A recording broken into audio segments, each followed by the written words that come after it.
સમઘટકતાની દ્રષ્ટિએ નીચેનામાંથી કઈ જોડી અન્ય 3 જોડીથી અલગ પડે છે?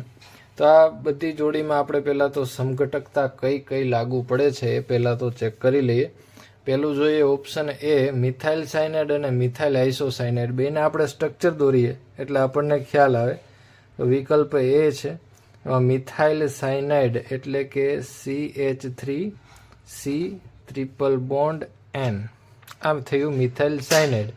અને મિથાઇલ આઇસોસાયનાઇડ, તો આઇસોસાયનાઇડમાં જ પણ CN જોડાયેલું હોય છે, પણ એમાં આઇસોસાયનાઇડ એટલે કે નાઇટ્રોજન છે એ CH3 સાથે જોડાયેલો હોય છે, કાર્બન જોડાયેલો હોતો નથી. એટલે એનું સ્ટ્રક્ચર દોરશું CH3N ટ્રિપલ બોન્ડ C. બંને વચ્ચે ફરક એટલો છે, તો CN જોડાયેલું હોય આલ્કાઇલ શૃંખલા સાથે તો એને સાયનાઇડ કહેવામાં આવે છે, અને નાઇટ્રોજન જોડાયેલો હોય CN માનો તો એને આઇસોસાયનાઇડ કહેવામાં આવે છે. તો આ બંને ક્રિયાશીલ સમૂહો અલગ પડે છે, એટલે આ પ્રકારની સમઘટકતાને ક્રિયાશીલ સમૂહ સમઘટકતા કહે છે. તો પહેલી સમઘટકતા છે ક્રિયાશીલ સમઘટકતા. હવે બીજું આવે છે વિકલ્પ બી. તો બીમાં મિથાઇલ નાઇટ્રાઇટ અને નાઇટ્રોમિથેન, બંનેમાં સૂત્ર સરખા જ છે, અણુ સૂત્રો. પહેલાનું સ્ટ્રક્ચર દોરીએ મિથાઇલ નાઇટ્રાઇટનું. તો નાઇટ્રાઇટ એટલે NO2, જેમાં NO2 માંથી ઓક્સિજન એ આલ્કાઇલ ગ્રુપ સાથે જોડાયેલો હોય છે, ON ડબલ બોન્ડ O. આને કહેશું આપણે મિથાઇલ નાઇટ્રાઇટ. અને બીજું છે નાઇટ્રોમિથેન. તો નાઇટ્રોમિથેનમાં પણ NO2 હોય છે, પણ આલ્કાઇલ શૃંખલા સાથે નાઇટ્રોજન જોડાયેલો હોય છે. તો આને નાઇટ્રાઇટ કહેવામાં આવે છે અને આને નાઇટ્રો કહેવામાં આવે છે. તો આ બંનેમાં પણ ક્રિયાશીલ સમૂહ સમઘટકતા લાગુ પડે છે. ક્રિયાશીલ સમઘટકતા. ત્રીજું ઓપ્શન છે સી. તો એનું સ્ટ્રક્ચર આપણે દોરીએ ઇથાઇલ મિથેનોએટ,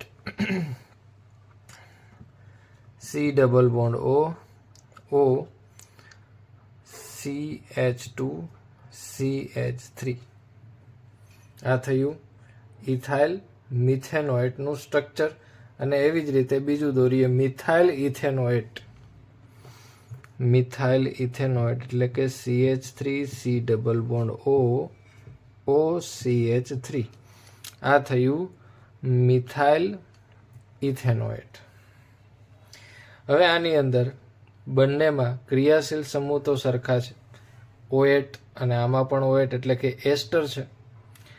પરંતુ એની અંદર જે આલ્કાઇલ સમૂહની ગોઠવણી છે એ અલગ અલગ છે.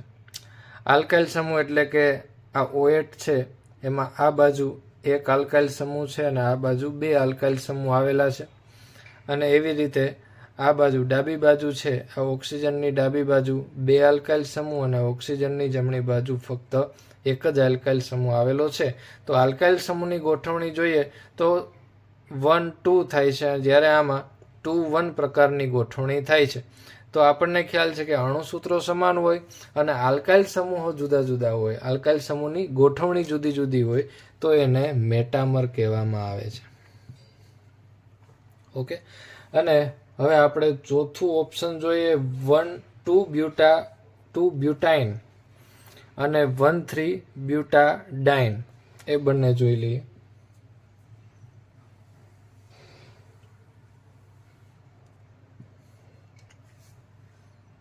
Option D 2 butyne.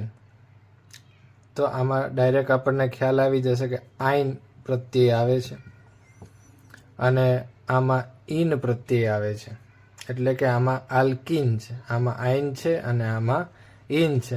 આઇન એટલે કે આલ્કાઇન, અને આલ્કાઇન એટલે કે કાર્બન કાર્બન વચ્ચે ટ્રિપલ બોન્ડ આવે છે, અને ઇન એટલે કે આલ્કીન, જેમાં કાર્બન કાર્બન વચ્ચે દ્વિબંધ આવે છે. તો બંનેમાં ક્રિયાશીલ સમૂહ એને સમઘટકતા કહી શકીએ. તો આ ડી છે એ પણ ક્રિયાશીલ સમઘટકતા છે.